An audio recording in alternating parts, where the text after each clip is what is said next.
안녕하세요. 오늘은 물과 기압을 이용해서 뾰족한 연필로 찔러도 물풍선이 터지지 않고 물이 거꾸로 솟아오르거나 물이 절대 넘치지 않는 신기한 과학 실험을 해볼게요.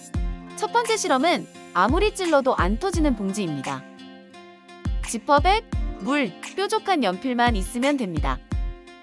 지퍼백에 물이 새지 않게 잘 담아 단단히 닫아주세요.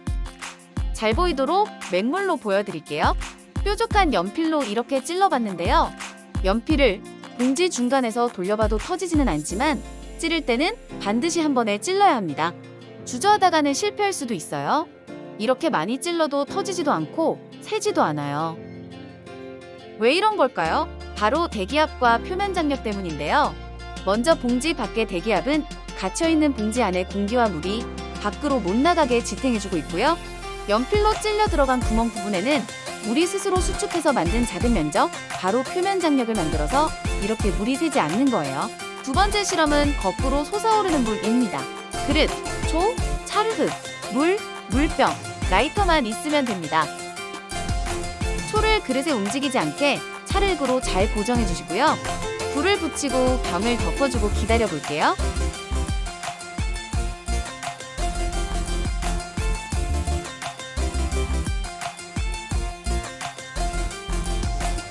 불이 사그러들면서 물이 병 속으로 솟아오르는 게 보이시나요? 산소가 없어 불이 다 꺼지면 솟아오르던 물도 멈췄어요. 왜 이렇게 됐을까요? 먼저 병 안에 산소를 태우면서 뜨거워진 공기가 활발히 움직이고 밖으로 나가려는 성질을 가지는 고기압이 될 거예요. 물론 밖으로는 못 나가는 대신 산소가 타서 없어지면서 생긴 빈 공간으로 물이 빨려 들어와 채웁니다. 산소가 타면서 생긴 이산화탄소는 물에 녹으며 또 빈 공간이 물로 채워질 수 있겠고요. 동시에 불이 꺼지면서 공기가 다시 차가워지고 저기압 상태가 되었어요. 저기압일 때는 반대로 끌어당기는 성질이 있는데요. 그래서 불이 꺼져가면서도 이렇게 물이 끌려 올라간 거죠. 모든 교류가 끝나면 기압이 같아지고 그때는 멈춥니다. 마지막 실험은 절대 안 넘치는 물입니다. 빈 컵 2개, 주름 빨대, 송곳, 연필, 차르흑, 물이 필요합니다. 작은 컵 바닥에 송곳으로 구멍을 내주고요. 연필로 그 구멍을 넓힌 다음 빨대는 U자 모양으로 고정해서 끼워 넣어주세요. 그리고 차르흑으로 구멍이 없도록 꼼꼼하게 막아주시고 병 위에 올려주세요.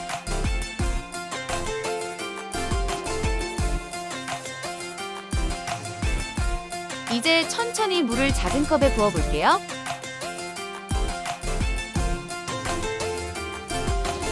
중간까지 부어도 흘러내리지 않고요. 조금 더 부어보면 어떻게 될까요? 빨대가 잠기도록 많이 부으면 더 이상 채워지지 않고 아래로 물이 빠져 내려갑니다. 이렇게 해서 절대로 컵 가득 물을 채울 수가 없는 장치가 되었어요. 왜 이렇게 되는 걸까요? 바로 사이펀 원리 때문인데요. 사이펀은 용기를 기울이지 않고 액체를 더 낮은 곳으로 이동시키는 것을 말해요. 바로 기압차를 이용한 것이죠. 이번 실험에서 적용된 원리를 자세히 설명드리자면 이렇게 빨대가 잠기도록 물을 부으면 물 표면의 대기압이 물을 눌러주어 물을 빨대 정상까지 밀어 올려주고요. 정상으로 올라간 액체는 다시 중력 때문에 아래로 흘러내려갑니다. 이런 원리로 우리는 댐을 만들기도 했고요. 스프레이와 화장실 배관도 만들어 사용 중이죠. 또 다른 예시가 있는지 한번 찾아보세요. 다음에 또 다른 실험으로 찾아올 테니 구독, 좋아요 부탁드립니다.